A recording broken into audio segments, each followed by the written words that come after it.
അസ്സലാമു അലൈക്കും വറഹ്മത്തുള്ളാഹി വബറകാതുഹു. പ്രിയമുള്ളവരെ, ഈ അടുത്തായിട്ട് യൂട്യൂബിൽ ഇങ്ങനെ സ്ക്രോൾ ചെയ്ത് ഇങ്ങനെ വീഡിയോസ് കാണുന്ന സമയത്ത് ഒരു വീഡിയോ കാണാൻ കഴിഞ്ഞു.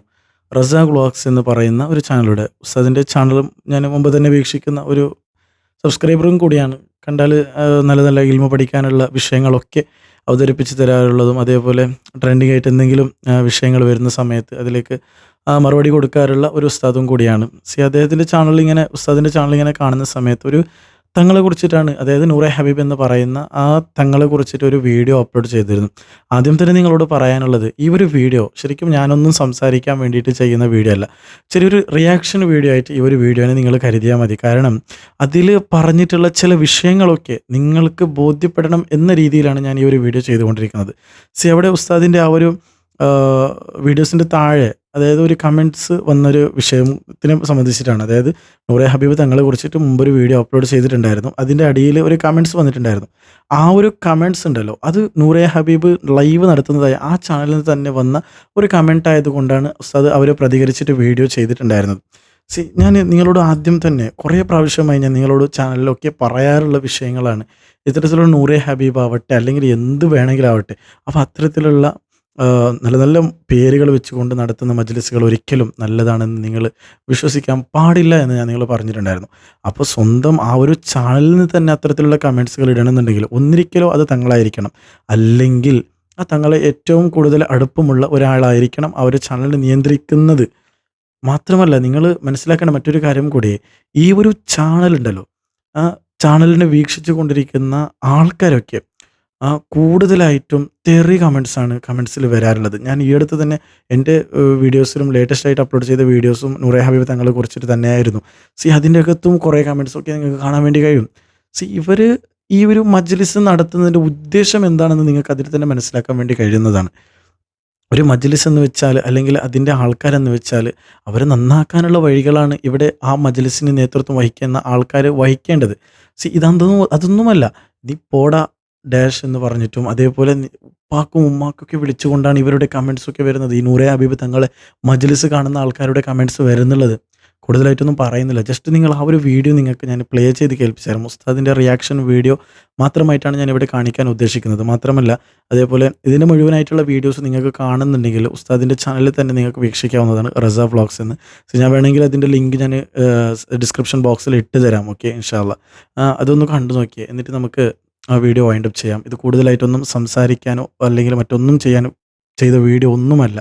ഏതായിട്ടും അല്ലാഹു സുബ്ഹാനഹു വ തആല ഈ റജബ് മാസത്തിൽ നല്ല രീതിയിൽ ഇബാദത്തുകൾ ചെയ്യാനും സത്യങ്ങൾ മനസ്സിലാക്കി നല്ല വഴിയിലൂടെ സഞ്ചരിക്കാനും അല്ലാഹു നമുക്ക് ഏവർക്കും തൗഫീക്ക് നൽകി അനുഗ്രഹിക്കുമാറാകട്ടെ. ആമീൻ ബിറഹ്മതിക യാ അർഹമർ റഹീമിൻ. ആ ഒരു വീഡിയോയും കൂടി കണ്ടു നോക്കുക. ഈ നൂറെ ഹബീബ് തങ്ങളുടെ ദുആ മജ്ലിസൊക്കെ ലൈവ് വരുന്ന, ഇവരുടെ ഈ സ്വലാത്തുൽ ഫാത്തിഹ് ചൊല്ലുന്ന ലൈവൊക്കെ വരുന്നൊരു ചാനലുണ്ട്. ആ ചാനലിൽ, അതേ ചാനലിൽ നിന്ന് എനിക്ക് വന്ന ഒരു കമൻറ്റാണ് നിങ്ങൾ ഈ കാണുന്നത്. പച്ചത്തെറി കമൻറ്റ് ചെയ്ത് വെക്കുക. ഒന്ന് ആലോചിച്ച് നോക്കി, എത്രമേൽ മോശമാണിതെന്ന്.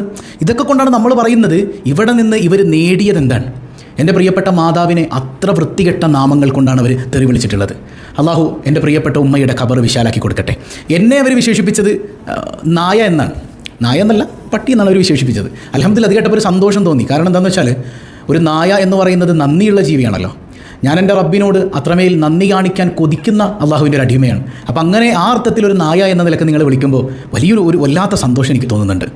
പക്ഷേ ഞാൻ പറയട്ടെ, ഇത് നൂറെ ഹബീബ് തങ്ങളാണ് ഈ കമൻറ്റ് ചെയ്തത് എന്ന് ഞാൻ വിശ്വസിക്കുന്നില്ല കേട്ടോ. അങ്ങനെ ഞാൻ വിശ്വസിക്കുന്നില്ല. ഇനിയിപ്പോൾ തങ്ങളല്ലെങ്കിൽ ഈ തങ്ങളോട് ഏറ്റവും അടുത്ത ആളായിരിക്കില്ലേ ഈ ചാനൽ കൈകാര്യം ചെയ്യുന്നത്, അല്ലേ? ഏറ്റവും അടുത്തൊരാളായിരിക്കുമല്ലോ തങ്ങളിൽ നിന്ന് ഡയറക്റ്റ് ലൈവ് ഇതിലിടുന്നത്. അത്ര ബന്ധമുള്ള ഒരാൾക്ക് പോലും തങ്ങളിൽ നിന്ന് നല്ലൊരു സ്വഭാവം പഠിക്കാൻ പറ്റിയില്ലെങ്കിൽ എന്താണ് ഈ മജ്ലിസ് കൊണ്ട് നിങ്ങൾ ഉദ്ദേശിക്കുന്നത്? അതൊന്ന് പറഞ്ഞേ, എന്തുകൊണ്ടാണ് നിങ്ങൾ ഈ മജ്ലിസ് കൊണ്ട് ഉദ്ദേശിക്കുന്നത്? എത്രമേൽ വൃത്തികെട്ട വാക്കുകൾ ഇങ്ങനെ പരസ്യമായി വന്ന് കമൻറ്റ് ചെയ്യാൻ പോലും നിങ്ങളെ പ്രേരിപ്പിക്കുന്നുണ്ടെങ്കിൽ എന്ത് തർബിയത്ത മക്കളെ നിങ്ങൾക്ക് ഇവിടെ നിന്ന് കിട്ടിയത്? ഈ ദിക്റും സ്വലാത്തുൽ ഫാത്തിഹും എന്ത് ഗുണമാണ് നിങ്ങളിൽ ഉണ്ടാക്കിയത്? ഈ സ്വലാത്തുൽ ഫാത്തിഹിൻ്റെ ഗുണം എന്ന് പറഞ്ഞാൽ അത്ഭുതങ്ങൾ സംഭവിപ്പിക്കലല്ല. ദിക്റിൻ്റെ ഗുണം എന്ന് പറഞ്ഞു കഴിഞ്ഞാൽ പ്രത്യക്ഷത്തിലുള്ള അത്ഭുതങ്ങൾ സംഭവിപ്പിക്കലല്ല. ഏറ്റവും വലിയ അത്ഭുതമായ ഖൽബിൽ തഖ്വ ഉണ്ടാക്കിത്തരലാണ്, മനസ്സിൽ സമാധാനം തരലാണ്, നല്ല സ്വഭാവത്തിലേക്ക് നിങ്ങളെ വഴി നടത്തലാണ്. ഇതിനൊന്നും പറ്റാത്തിടത്തോളം ആ മജ്ലിസിൽ നിന്ന് നിങ്ങൾക്ക് എന്താണ് കിട്ടുന്നത്? ഇങ്ങനെയുള്ള സ്വഭാവം കൊണ്ട് ആ മജ്ലിസിൽ നിന്ന് നിങ്ങൾ എന്ത് നേടിയെന്ന് പറഞ്ഞാലും അതിനെന്താ അർത്ഥമുള്ളത്? ഒന്ന് ചിന്തിച്ച് നോക്കും മനുഷ്യന്മാരെ. ഇതൊക്കെ തന്നെയാണ് ഈ വിമർശിക്കപ്പെടാനുള്ളൊരു കാരണം. ഇപ്പോൾ ഒരു വിഷയം പറഞ്ഞാൽ അടിയിൽ വന്ന് പച്ചത്തെറികൾ കമൻറ്റ് ചെയ്യുക ഒരാൾ മാത്രമൊന്നുമല്ല, ഒരുപാട് മുത്തുമണികളുണ്ട്. ഇനി ഏതായാലും അങ്ങനെയുള്ള മോശം പരാമർശങ്ങൾ ഞാൻ കാണിക്കുന്നില്ല, കാരണം അത് കാണിച്ചാൽ അതിനെ നേരെ ഉണ്ടാവുള്ളൂ. ഏതായാലും ഇതിൻ്റെ അടിയിൽ വന്നിട്ടും ന്യായീകരിക്കുന്ന, എന്നെ കുറ്റപ്പെടുത്തുന്ന ഒരുപാട് മുത്തുമണികളുണ്ട്. ഈ മുത്തുമണികൾ എങ്ങനെയാണ് മക്കളെ നിങ്ങൾ ഇങ്ങനെ ആയിപ്പോയതെന്ന് ഓർക്കുമ്പോൾ വലിയ സങ്കടമുണ്ട് എനിക്ക്. ചില ആളുകളുടെ കമൻസ് നമുക്കൊന്ന് വായിച്ച് നോക്കാം കേട്ടോ. ഒരാൾ പറയുന്നത് എന്താണ്? റഹീനത്ത പറയുന്നത്, എന്തിനാണ് കുറ്റം പറഞ്ഞ് കാശുണ്ടാക്കുന്നത്? നിങ്ങൾ ഉസ്താദല്ലേ, ഞങ്ങൾക്കിപ്പോൾ നിങ്ങളെയാണ്. അവിടെ ഫുൾ സ്റ്റോപ്പ് ഇട്ടു, ബാക്കി എഴുതാൻ മറന്നുപോയതാണ്. അള്ളാഹു ആയാലും എന്തിനാണ് കുറ്റം പറഞ്ഞ് കാശുണ്ടാക്കുന്നത് എന്നാണ്. മോനെ, ഇത് കുറ്റം പറച്ചിലല്ലടാ. നിങ്ങൾ മനസ്സിലാക്കാത്ത എന്താണ്? മൂപ്പരുടെ എന്തെങ്കിലും വ്യക്തിപരമായ കാര്യങ്ങൾ നമ്മളെടുത്ത് പറയുന്നുണ്ടോ? അതിൻ്റെ ആവശ്യമുണ്ടോ? ഇല്ല. മൂപ്പര് രഹസ്യമായി ചെയ്തൊരു തെറ്റാണെങ്കിൽ അത് രഹസ്യമായി ആരെങ്കിലും കണ്ടിട്ടുണ്ടെങ്കിൽ അത് പറഞ്ഞു കൊടുക്കാമെന്നല്ലാതെ അത് മറ്റുള്ളവരെ അറിയിച്ച് നടക്കൽ, അതിനാണ് ഈ കുറ്റം പറഞ്ഞ് നടക്കാമെന്ന് പറയുന്നത്. ഇതല്ല. മൂപ്പര് സ്വലാത്ത് ചൊല്ലിച്ചോട്ടെ, എന്ത് വേണമെങ്കിലും ചെയ്തോട്ടെ, അൽഹംദുലില്ലാ, നല്ല കാര്യങ്ങളൊക്കെ ചെയ്യട്ടെ. പക്ഷേ പരസ്യമായി ജനമധ്യത്തിൽ നിന്ന് അറിവില്ലാത്ത കാര്യങ്ങൾ വലിയ അറിവാളിയെപ്പോലെ വിളിച്ചു പറയുമ്പോൾ സാധാരണക്കാരായ ആളുകൾ പെട്ടുപോകുമല്ലോ. അപ്പോൾ ആ സമയത്ത് ഇൽമു പഠിക്കുന്ന മുത്തഅല്ലിമീങ്ങളായ ഞങ്ങളെപ്പോലുള്ള ആളുകൾ തിരുത്തി കൊടുക്കും. ഇത് കുറ്റം പറച്ചിലല്ല എന്ന് ഈ മുത്തുമണികളോട് പറഞ്ഞിട്ടും എന്താ മക്കൾ നിങ്ങൾക്ക് മനസ്സിലാകാത്തത്? അടുത്ത കമൻറ്റുകൾ നോക്കിയേ. നിങ്ങളെന്താ ചെയ്യുന്നത്? നിങ്ങൾക്ക് കിട്ടിയത് നിങ്ങളുടെ പോക്കറ്റിലേക്കല്ലേ ഇടുന്നത്. ആ പറഞ്ഞെങ്കിൽ മനസ്സിലായോ? തങ്ങൾക്ക് കിട്ടിയത് തങ്ങൾ പോക്കറ്റിലേക്ക് ഇട്ടോട്ടെ, നിങ്ങളും അങ്ങനെയല്ലേ പോക്കറ്റിലേക്ക് ഇടുന്നതെന്ന് ഈ പറയണത്. ഞാൻ 2-3 ജോലികൾ ചെയ്യുന്നുണ്ട്. ഞാനൊരു കോളേജ് അധ്യാപകനാണ്, ഒരു ചെറിയ സൈക്കോളജിസ്റ്റാണ്, മഹല്ലിൽ സേവനം ചെയ്യുന്നുണ്ട്. എനിക്ക് സാലറി കിട്ടുമ്പോൾ അതൊക്കെ ഞാൻ ഇങ്ങനെ പോക്കറ്റിലേക്ക് ഇടാറ്. പിന്നെ എവിടെ ഇടേണ്ടത് നിങ്ങൾ പറയും? മൂപ്പർക്ക് കിട്ടുന്ന സാലറി മൂപ്പർ എവിടെ വേണമെങ്കിലും ഇട്ടോട്ടെ. നമ്മുടെ ചർച്ച അതല്ലല്ലോ. യത്തീം കുട്ടികൾക്ക് എന്ന് പറഞ്ഞ് കൊടുത്ത പൈസ മൂപ്പർ കൊണ്ടുപോയി ജ്വല്ലറിയിൽ നിക്ഷേപിച്ചിട്ട് അതിൻ്റെ ലാഭവിഹിതം വാങ്ങുന്ന ഏർപ്പാട് തനിച്ച ഹറാമാണ്. അത് യത്തീമിന് അവകാശപ്പെട്ടതാണെന്നാണ് വാദം.